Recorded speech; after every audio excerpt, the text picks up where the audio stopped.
গণতন্ত্র দিবস।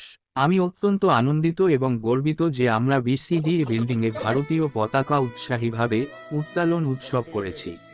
এই দিনটি একটি মহান অনুষ্ঠানের রূপ নিয়েছে, যেখানে চন্দন মুখার্জি, রাবিল, রানা, দেবু, চম্পক, কর্মকার, ফার্মেসি, পিন্টু, গোপাল, মিহির, তরিত, গৌতম, মানিক, বুড়া, প্রাসান্টু, নির্মল, বিজয়, জয়, অদিতি, রাজেশ, কানু, বিধান সহ সবাই এসেছেন। আপনাদের সবাইকে শুভ গণতন্ত্র দিবসের আন্তরিক শুভেচ্ছা। এই দিনটির উদ্দীপনায় আমরা সকলের সাথে একসাথে অগ্রসর হতে উৎসাহিত হচ্ছি। উদ্দীপনা দিতে আমি আহ্বান জানাই। শুভ গণতন্ত্র দিবস। বিসিডিএ সদস্যদের প্রতি শুভেচ্ছা। আপনি এই গৌরবময় দিনটি উৎসাহে ও উৎসাহিত মনে করে চলুন। একটি উন্নত ভবিষ্যতের দিকে এগিয়ে যাওয়ার জন্য সমর্থ